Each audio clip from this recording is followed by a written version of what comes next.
ഇപ്പോൾ ദേവസ്വം തിരുവമ്പാടി സെക്രട്ടറി നമ്മോടൊപ്പം ചേരുകയാണ്. കഴിഞ്ഞ ദിവസം നമ്മൾ പ്രതീക്ഷിച്ചിരുന്നു, പക്ഷേ എത്തിയില്ല. തിരുവമ്പാടി എത്രത്തോളം ഒരുങ്ങി കഴിഞ്ഞ് ഇന്നലത്തെ സാമ്പിളെല്ലാം പൊളിച്ചു എന്നുള്ളതാണ്. ഞാൻ വീണ്ടും ആ ഭാഷയ്ക്കൊരു വീണ്ടും ഒരു അർത്ഥം, പല അർത്ഥമുണ്ട്. തൃശ്ശൂർക്കാരുടെ ഭാഷയിൽ അത് നന്നായെന്നാണ്, പക്ഷെ മറ്റുള്ളവർക്ക് തിരുവമ്പാടി അത് പൊളിച്ചു എന്ന് പറയുമ്പോൾ അത് കഴിഞ്ഞ തവണ ഇത് പൂരം കലക്കി പൂരം പൊളിച്ചു എന്നൊക്കെ പറയുമ്പോൾ അത് ആ അർത്ഥത്തിൽ എടുക്കുന്നുണ്ട്. പക്ഷെ എന്നാലും അടിപൊളിയാണ്, ഇത് അടിപൊളിയാണ്. തൃശ്ശൂർക്കാരുടെ ഭാഷയിൽ പൂരം പൊളിച്ചു എന്ന് പറഞ്ഞു കഴിഞ്ഞാൽ തകർത്തു, ഗംഭീരാക്കി എന്നുള്ളതാണ് അതിൽ. പക്ഷേ ഇനി വരുന്ന നാളെയും മറ്റന്നാളാണ് പൂരത്തിൻ്റെ ആഘോഷങ്ങളിലേക്ക് പോകണേ. ഇന്നലെ വടക്കുന്നാഥൻ്റെ, അതായത് ഇന്നലത്തെ വെടിക്കെട്ട് എന്ന് പറഞ്ഞത് നമ്മുടെ കോലുകുത്തം പാടുന്ന സ്ഥലത്ത് ശക്തൻ്റെ കൊട്ടാരം ഉണ്ടായിരുന്നു. ആ കൊട്ടാരത്തിൽ ഈ പൂരത്തിന് പങ്കെടുക്കുന്ന എല്ലാ ദേവീദേവന്മാരും അതിനെ തൊട്ടുള്ള അശോകേശ്വര തപ്പൻ എന്ന് പറയും, പരമശിവനാണ്.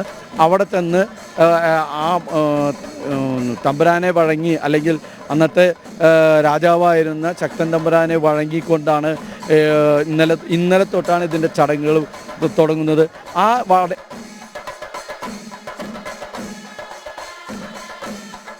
അത് സാമ്പിൾ വെടിക്കെട്ടായി മാറിയത്.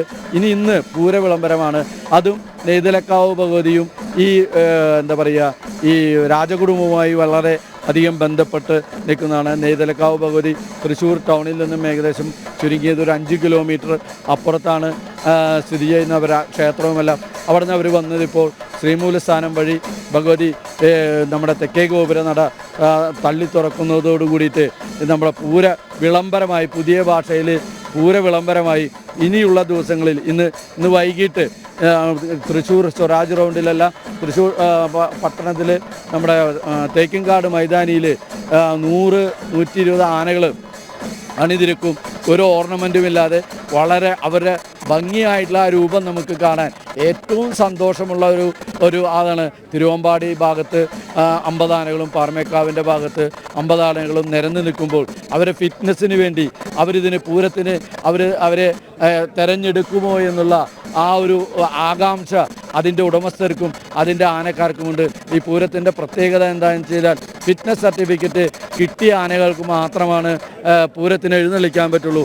അത് വെറ്റിനറി ഡിപ്പാർട്ട്മെൻറ്റും ഫോറസ്റ്റ് ഡിപ്പാർട്ട്മെൻറ്റും എല്ലാ അവരുടെ ഒരു ആനയെക്കുറിച്ച് അവരുടെ ഹിസ്റ്ററി, ആനയുടെ ഹിസ്റ്ററി എന്താണ്, ആ ആനയെ ഈ സമീപ കാലഘട്ടങ്ങളിൽ അത് പ്രശ്നങ്ങൾ ഉണ്ടാക്കിയിട്ടുണ്ടോ, അവരെ മൊത്തത്തിലുള്ള ഇതുവരെ ഉണ്ടായിട്ടുള്ള അവരെ എന്തെങ്കിലും അപകടങ്ങൾ പെടുത്തിയിട്ടുണ്ടോ എന്നുള്ളതിനെക്കുറിച്ചൊക്കെ പഠിച്ച് ഏറ്റവും ഉത്തമനായിട്ടുള്ള ആനകളെയാണ് നമ്മൾ ഈ തൃശ്ശൂർ പൂരത്തിന് 15 ആന പാറമേക്കാവിലും 15 ആന തിരുവമ്പാടിയിലും അണിനിരത്തുന്നത്. ആ ഉത്തമന്മാരായിട്ടുള്ള ആനകളെ ഒന്നിനൊന്ന് മെച്ചമായി കേരളത്തിൽ 10% സുരക്ഷ ഉറപ്പാക്കി. 110% എന്താ വെച്ചാൽ ജീവനുള്ള മൃഗങ്ങളാണ്. അപ്പോൾ അതിനെ ഏതെല്ലാം തരത്തിൽ അതിൻ്റെ വേറെ ബേർഡ്സ് എന്തൊക്കെയാണ് അതിൻ്റെ കാര്യങ്ങളെല്ലാം പഠിച്ച് അതിന് സർട്ടിഫൈ ചെയ്തിട്ടുള്ള ആനകളെ മാത്രമാണ് നാളെ പൂരത്തിനിറക്കുക. അപ്പോൾ അതിൻ്റെ ചടങ്ങാണ് ഇന്ന്. അപ്പോൾ ആന ഉടമസ്ഥരിൽ അതൊരു വലിയൊരു എന്താ പറയുക ആകാംക്ഷയാണ്. എൻ്റെ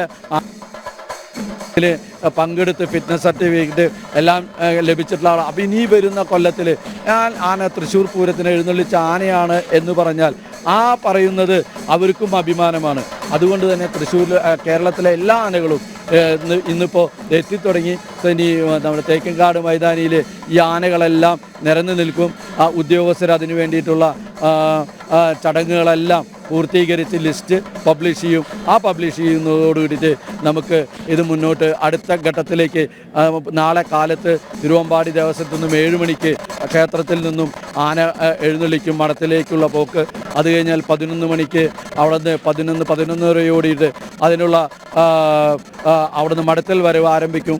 മേജർക്ക് അറിയാനുള്ള ഏറ്റവും പ്രധാനപ്പെട്ട കാര്യമാണ് തിരുവമ്പാടിയുടെ ഭാഗത്തു നിന്ന് ഇത്തവണത്തെ എത്രത്തോളം അതിമനോഹരമായിരിക്കും ആ മഠത്തിൽ വരവ് പഞ്ചായത്തിന് വേണ്ടിയിട്ടുള്ള ഒരുക്കങ്ങളൊക്കെ. ജനം ടി വിയിൽ നിങ്ങളിതിൽ പ്രേക്ഷകരെല്ലാവരും കണ്ടിട്ടുണ്ടായിരിക്കും.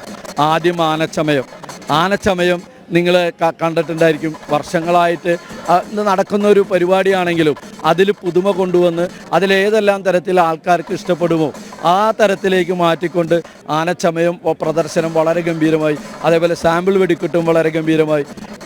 തിരുവമ്പാടി ദേവസ്വം എന്ന് പറഞ്ഞു കഴിഞ്ഞാൽ അതൊരു വലിയൊരു പ്രസ്ഥാനം തന്നെയാണ്. ഒന്നിനും വഴങ്ങി കൊടുക്കില്ല. അവിടുത്തെ പ്രവർത്തകർ എന്ന് പറഞ്ഞു കഴിഞ്ഞാൽ ലക്ഷക്കണക്കിന് പ്രവർത്തകർ ഒരുമിച്ച് നിന്ന് വർക്ക് ചെയ്യും. അവർക്ക് ഊണുമില്ല ഉറക്കമില്ല. അവരൊരുമിച്ച് ആർപ്പുളിയോടുകൂടി സന്തോഷത്തോടുകൂടി ഒരു കപ്പ് ചായ പോലും കുടിക്കാണ്ട് അവരിതിനു വേണ്ടി ആത്മാർത്ഥമായി പണിയെടുക്കുന്നവരാണ്. അവർ ഈ പൂരം കഴിയുന്നവരെ അവർക്ക് ഉറക്കമില്ലാത്ത നാളുകളാണ്. അവർ ഉപചാരം ചൊല്ലി ഭഗവതിയുടെയും ഭഗവാന്റെയും ആ പൂരക്കഞ്ഞി കുടിച്ചതിന് ശേഷമാണ് അവർ വീട്ടുകളിൽ പോയി ഉറങ്ങുക. ഇപ്പം 7-ാം തീയതി ഉച്ചയ്ക്ക് ഉപചാരം ചൊല്ലി ഭഗവതിമാർ ഉപചാരം ചൊല്ലി വീട്ടിൽ ക്ഷേത്രങ്ങളിൽ എത്തിക്കഴിഞ്ഞാൽ എല്ലാ ആൾക്കാരും അവിടെ നമ്മുടെ ക്ഷേത്രത്തിൽ ഈ പൂരക്കഞ്ഞിയുണ്ട്. ആ പൂരക്കഞ്ഞി കുടിക്കുന്നതോട് കൂടിയിട്ടാണ് ഈ തൃശ്ശൂർ പൂരത്തിൻ്റെ എല്ലാ ചടങ്ങുകളും അവിടെ പൂർത്തീകരിക്കുന്നത്. അതോടും കൂടി വിശ്രമിക്കും തോന്നില്ല, കാരണം അടുത്ത പൂരത്തിനുള്ള തയ്യാറെടുപ്പ് തുടങ്ങുവാണല്ലോ പിറ്റേ ദിവസം. അത് കഴിഞ്ഞാൽ ഉത്രം വിളക്കാണ്. അന്ന് വൈകിട്ടാണ് ഉത്രം വിളക്ക്. കൊടിയേറ്റം ഏറിയ സമയത്ത് ആരൊക്കെ ഉണ്ടായിരുന്നു, ആ കൊടിയേറ്റ സമയത്ത് ആരൊക്കെ ക്ഷേത്രത്തിൽ സന്നിഹിതരായിട്ടുണ്ടായിരുന്നു അവരെല്ലാവരും ആ കൊടി ഇറക്കുന്ന സമയത്തും അവിടെ ഉണ്ടാവണമെന്നാണ് പഴമ പറയുന്നത്. അതുകൊണ്ട് അതിനും ധാരാളം ആൾക്കാർ അവിടെ എത്തിച്ചേരാറുണ്ട്. വളരെ സന്തോഷമായിട്ട് ഈ ചടങ്ങുകളെല്ലാം ഭംഗിയായി നടന്നുകൊണ്ടിരിക്കുന്നുണ്ട്. അത് ഇപ്പോഴല്ല, കാലങ്ങളായി ഇതേ ചടങ്ങുകളാണ്. അതിൽ ചെറിയ ചെറിയ മാറ്റങ്ങൾ പുതുമകൾ കൊണ്ടുവരുന്നു എന്നല്ലാണ്ട് ബാക്കിയുള്ള കാര്യങ്ങളെല്ലാം വളരെ സന്തോഷമായി തന്നെയാണ് നടന്നുകൊണ്ടിരിക്കുന്നത്. നമ്മുടെ മഞ്ചേരിക്കാണ് പൂരം ഉഷാറായിരിക്കാണല്ലോ. പൂരം ഗംഭീരല്ലേ? ഇന്നലത്തെ വെടിക്കെട്ടിന് രണ്ടു കൂട്ടരും മത്സരിച്ച് പഠിച്ചല്ലോ. തെളിഞ്ഞ മുഖത്തോടെയാണ് തൃശ്ശൂർ പൂരത്തിന്റെ വെടിക്കെട്ടിനെ ഗംഭീരമാക്കി ഇന്നലത്തെ സാമ്പിൾ. എനിക്കൊണ്ട് 2016 ശേഷം ഇത്ര ഗംഭീര വെടിക്കെട്ട് സാമ്പിൾ ഇങ്ങനെയാകുമ്പോൾ ഒറിജിനൽ എങ്ങനെയാവും എങ്ങനെ സാമ്പിൾ എന്ന് വിളിക്കാൻ പറ്റുന്നു? സാമ്പിൾ അല്ല, സത്യം പറഞ്ഞാൽ ഒറിജിനൽ പൂര വെടിക്കെട്ട് പോലെ കണ്ടേ. സ്ഥലമില്ല, സ്ഥലം മാത്രമാണ് ഇപ്പോൾ പ്രശ്നം. ബാക്കി ജനങ്ങളെല്ലാത്തിലും സഹകരിക്കുന്നുണ്ട്. എല്ലാ കാര്യങ്ങളിലും ഒരു വാക്ക് ഇപ്പം ഞാൻ പറയാൻ പാടില്ല. പോലീസുകാരൊക്കെ വളരെ ഫ്രണ്ട്ലി ആയിട്ടാണ് തോന്നുന്ന ആൾക്കാരായിട്ട് പെരുമാറുന്നത്. ഒന്ന് നീ നിൽക്കൂ, വടം കെട്ടിയിട്ടുണ്ടെങ്കിലും വളരെ സന്തോഷമായിട്ടാണ്. അതൊരു ഇതിലൊരു പുതിയൊരു മെസ്സേജാണ്. തൃശ്ശൂർ പൂരത്തിൻ്റെ ഈ പോലീസും ജനങ്ങളുമായിട്ടുള്ളത് ഒരു വലിയൊരു മെസ്സേജാണ്. എനിക്ക് തോന്നുന്നത് ഇത്തവണ ഇതുവരെ പോലീസിന് അത് വളരെ സന്തോഷം, വലിയൊരു ബിഗ് സല്യൂട്ട് തന്നെ അവർക്ക് കൊടുക്കണം. എങ്കിൽ പൂരത്തിൻ്റെ നിയന്ത്രണം എന്ന് പറയുന്നത് ഒരു തരത്തിൽ ഒരു സ്വയം അച്ചടക്കം കൂടിയാണ് പൂരത്തിൻ്റെ നിയന്ത്രണം. ഇക്കാലഘട്ടം അങ്ങനെ തന്നെയായിരുന്നല്ലോ. തൃശ്ശൂർക്കാരെ ഞാനൊരു ഇത് പറയല്ല, തൃശ്ശൂരിലുള്ളവർ ആ കാര്യത്തിലൊക്കെ വളരെ മാന്യത പുലർത്തുന്നവരാണ്. അവരെന്താ വെച്ചാൽ ആഘോഷിക്കും, ഒരു ആഘോഷ മൂഡിൽ തന്നെ പോവും. അതിനാരും ഉടക്ക് വെക്കരുത് എന്നുള്ളൂ. അതെ, നമ്മുടെ നാടും നമ്മുടെ പൂരം അത് തൃശ്ശൂർക്കാരുടെ ഒരു സ്റ്റൈലാണ്. അതിനാരെങ്കിലും ചോദ്യം ചെയ്യാനോ അതിൽ പ്രഷർ ചെയ്യാനോ വന്നു കഴിഞ്ഞാൽ അതിനെ അവർ വിട്ടുകൊടുക്കില്ല. അതാണ് കഴിഞ്ഞ വർഷം ഉണ്ടായത്. അത് പഠിച്ചുകൊണ്ട് അതൊരു പാഠമായി ഉൾക്കൊണ്ടുകൊണ്ട് ഉദ്യോഗസ്ഥർ അതിനെ ഭംഗിയായി കൈകാര്യം ചെയ്യുന്നുണ്ട്. അതിൽ കൂടുതൽ ഇന്നെ വീക്ഷിക്കുന്ന നമ്മുടെ മലയാളികളായ എല്ലാവരും അത്തരത്തിൽ പെരുമാറണം. അവർ നമ്മുടെ സഹോദരന്മാരാണ്, അവരോട് ഭംഗിയായി പെരുമാറണം. തിരിച്ച് അവരിൽ നിന്ന് നമുക്ക് നല്ലത് കിട്ടണമെങ്കിൽ നമ്മൾ ഭംഗിയായി പെരുമാറിയാൽ അവരും അതേപോലെ തന്നെ തിരിച്ച് നമ്മൾ നന്നായി പെരുമാറും. അത് തൃശ്ശൂർ പൂരത്തിൻ്റെ പ്രൗഢിയും അന്തസ്സും തൃശ്ശൂരിൻ്റെ അന്തസ്സും അവിടെ നമുക്ക് കാണിച്ചു കൊടുക്കാൻ സാധിക്കും. കഴിഞ്ഞ തവണ തിരുവമ്പാടി ഞെട്ടിച്ച മറ്റേതാണ് കുടമാറ്റം എന്ന് പറയുന്നത്. എന്തോരം വെറൈറ്റികളായിരുന്നു ഗജനിരയ്ക്ക് മുകളിൽ ഇങ്ങനെ മിന്നി മാഞ്ഞുകൊണ്ടിരുന്നത്. ഇത്തവണ ഞങ്ങളുടെ മീറ്റിങ്ങുകളിലെല്ലാം ആദ്യം ചർച്ച ചെയ്തു വന്നു, അതിൽ എണ്ണം വെക്കണം എന്ന് പറഞ്ഞു. ഇത്തവണ നമ്മൾ അത് എണ്ണമല്ല, നമ്മൾ അതിൽ പറഞ്ഞത് സമയക്രമമാണ് നടത്തേണ്ടത് പറഞ്ഞു. ആ സമയം നമ്മൾ പാലിക്കും. ആ സമയത്തിനുള്ളിൽ കയറ്റാവുന്നതിൽ പരമാവധി നമ്മൾ സ്റ്റോക്ക് ചെയ്ത് വെച്ചിട്ടുണ്ട്. പരമാവധി നമ്മൾ കയറ്റും. ഒരു തടയില്ലാണ്ട് അതിൻ്റെ ആ ടൈം ഗ്യാപ്പ് ഉണ്ടല്ലോ, അത് കുറച്ചുകൊണ്ട് ധാരാളം എണ്ണം പ്രദർശിപ്പിക്കാനുള്ള തയ്യാറെടുപ്പിലാണ്. പ്രേക്ഷകരിങ്ങനെ കണ്ണിമ ചിമ്മാതെ ഇങ്ങനെ നിൽക്കും, ചടുപ്പിട്ടൊന്ന് മാറ്റും. അതെ, പണ്ട് ഇതിലൊരു കാലം, അതായത് മേളത്തിൻ്റെ ഒരു കാലം കഴിഞ്ഞതിന് ശേഷമാണ് മാറ്റാറ്. ഇപ്പം അതിലൊരു ചെറിയൊരു മാറ്റം വരുത്തണം, അല്ലെങ്കിൽ ഞങ്ങൾ ഉണ്ടാക്കിയിട്ടുള്ള കുട പ്രദർശിപ്പിക്കാൻ സാധിക്കില്ല. എന്താ ആ സമയം നമ്മൾ ചർച്ച ചെയ്ത 1 മണിക്കൂറോ അല്ലെങ്കിൽ 1.25 മണിക്കൂറിനുള്ളിൽ ഇത് തീർക്കണം എന്ന് പറഞ്ഞിട്ടുണ്ട്.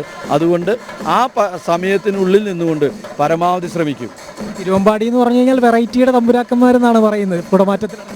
അതെ, തിരുവമ്പാടിയിൽ ഞാൻ എൻ്റെ കൂടുതൽ ഭാഷ പോയാൽ തിരുവമ്പാടി സാധാരണക്കാരൊരു ക്ഷേത്രമാണ്. അതിൽ പങ്കാളിത്തം കൂടുതലാണ്. ദേശങ്ങളുണ്ട്, ആ ദേശങ്ങളിൽ പ്രമാണിമാരായിട്ട് ആരും ഇല്ല, എല്ലാവരും ഭഗവാന്റെ മക്കൾ എന്നുള്ള ലെവലിലാണ്. അപ്പോൾ അവിടെ ആ ഒരു ഓളം വെട്ടൽ തിരുവമ്പാടിയിൽ, ആ വൈബ് എപ്പോഴും തിരുവമ്പാടിയിലുണ്ട്. ആ തിരുവമ്പാടിയുടെ ആ ഒരു സന്തോഷം അതാണ്. സാമ്പത്തികമല്ല അവിടെ പ്രധാനം. അവിടെ ജനങ്ങളുടെ അവർ ഹാർഡ് വർക്ക് ചെയ്യും, എന്തിനും ഏതിനും ഒപ്പം നിൽക്കും. അതാണ് എൻ്റെ നമ്മുടെ കേന്ദ്ര സംസ്ഥാന സർക്കാരുകളുടെ ഭാഗത്തുനിന്നുണ്ടായ ഇടപെടലുകളെല്ലാം തന്നെ ഇത്തരത്തിലൊരു ഗുണം ചെയ്തു. അല്ല, അതാണല്ലോ ഞാൻ നേരത്തെ പറഞ്ഞല്ലോ, 2 കേന്ദ്ര സംസ്ഥാന സർക്കാരുകളും ഇതിൽ ഇടപെട്ടു. അതിൽ 8ഉം 10ഉം മീറ്റിങ്ങുകളാണ് നമ്മൾ കൂടിയിരിക്കുന്നത്. അത് പുറമെ ഓരോ ഡിപ്പാർട്ട്മെൻറ്റിലായിട്ട് മീറ്റിങ്ങുകൾ കൂടിയിട്ടുണ്ട്. എല്ലാം ദേവസ്വങ്ങൾ പൂരം നടത്തും. ആ ദേവസ്വത്തിൻ്റെ കൂടെ നമ്മൾ നിൽക്കണമെന്നാണ് എല്ലാ ഉദ്യോഗസ്ഥരും, എല്ലാ ഭരണകൂടവും പറഞ്ഞിരിക്കുന്നത്. ദേവസ്വത്തിന് ഏതെല്ലാം സപ്പോർട്ട് കൊടുക്കാൻ പറ്റുമോ ആ സപ്പോർട്ട് കൊടുക്കുക. ദേവസ്വം പൂരം നടത്തും, ആ പൂരത്തിന് വേണ്ടിയിട്ടുള്ള ആ ബന്ദോബസ്ത് പോലീസും ജില്ലാ ഭരണകൂടവും കൊടുത്താൽ മതി. അവരത് ഭംഗിയായി നടത്തും.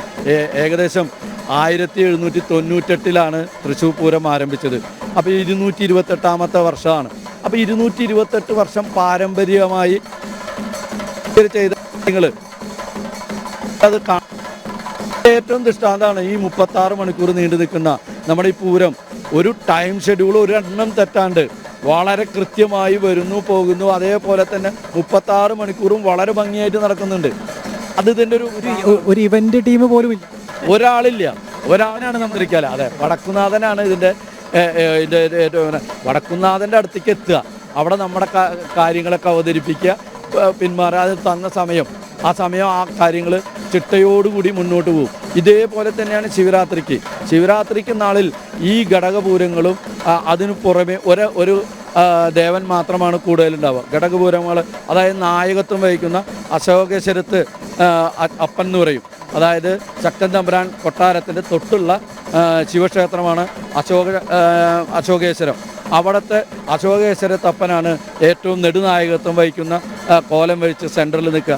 അപ്പുറം ഒരു സൈഡിൽ തിരുവമ്പാടിയും ഒരു സൈഡ് പാറമേക്കാവും. പിന്നെ ഈ 2 ഭാഗത്തും ഘടകപൂരങ്ങൾ 8 ഘടകപൂരങ്ങൾ നിലനിൽക്കും. അതാണ് തൃശ്ശൂർ വടക്കുന്നാഥനിലെ ശിവരാത്രിക്ക് ഏറ്റവും പ്രാധാന്യമുള്ള ദിവസം. തൃശ്ശൂർപൂരം ഇപ്രാവശ്യം എന്തായാലും നമ്മളെല്ലാവരും നാട്ടുകാരെല്ലാ സഹകരണം എപ്പോഴും ഉള്ളതാണ്. നമ്മൾ കുറേ നാളുകളായിട്ട് ഇതിൻ്റെ പിന്നാലെയാണ്.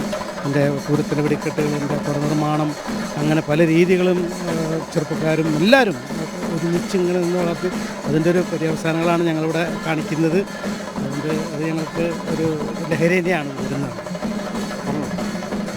കൊല്ലത്തെ പൂരം കഴിഞ്ഞ കുറച്ച് പ്രശ്നങ്ങളുണ്ടെങ്കിലും ഇത്തവണ ജനങ്ങൾക്ക് ആസ്വദിക്കാനുള്ള എല്ലാ കാര്യങ്ങളും ചെയ്തുകൊണ്ടിരിക്കുകയാണ്. ചെറിയ കുറവുകൾ പോലും ഇപ്പോൾ 2 ദിവസത്തിനുള്ളിൽ നാളേക്ക് മുമ്പായിട്ട് തീർത്ത് കറക്റ്റ് ചെയ്യുകയാണ് ഓരോ കാര്യങ്ങളിലും. ഇന്നലെ ഇവിടെ ഈ റൗണ്ടിലെത്തിയത് കൂടുതലും സ്ത്രീകളും കുട്ടികളാണ്. അതിപ്പോൾ കുറച്ച് കാലമായിട്ട് സ്ത്രീകൾ കൂടുതൽ പൂരം കാണാൻ വരുന്നുണ്ട്. ഇപ്പോൾ ഇന്ന് നിങ്ങൾ നോക്കിയാലും ഇവിടെ ഇതിൻ്റെ ഇടയിൽ തിരക്കിൽ ഇത്രയും പേര് നിൽക്കുന്നുണ്ട്, സാധാരണ അങ്ങനെ കാണാറില്ല.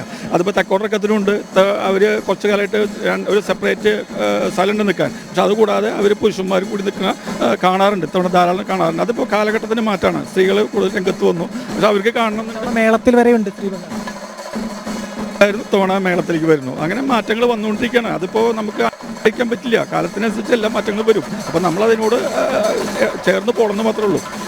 അപ്പോഴേ നാട്ടുകാർക്കും എല്ലാവർക്കും സന്തോഷം ഉണ്ടാവുള്ളൂ. ഒരു പൂരം എന്ന് പറയുമ്പോൾ എവിടെ നിന്നൊക്കെ വരുന്ന ആൾക്കാരാണ്. ഇവിടെ തൃശ്ശൂരിൻ്റെ ജില്ലയിലുള്ളവർ ആ സമയത്താണ് ലീവ് എടുത്ത് വരിക. ഗൾഫിലുള്ളവരും അമേരിക്കയിലുള്ള എല്ലാവരും ആ സമയത്ത് എല്ലാവരും ഒത്തുകൂടുന്ന സമയമാണ്. അതൊരു വലിയൊരു സംഭവം. അതാണ് ഇത്രയധികം ആളുകൾ കൂടുന്നത്. ഇവിടെ തന്നെ നമ്മൾ വന്ന് നോക്കുമ്പോൾ പഴയ പരിചയക്കാരെ രാവിലെ തൊട്ട് ഒരുപാട് പേരെ നമുക്ക് കാണാൻ പറ്റും. റോട്ടിൽ ഒരു കൈ കൊടുക്കുക, പരിചയപ്പെടുക, ഏറ്റവും വലിയ കാര്യമാണത്.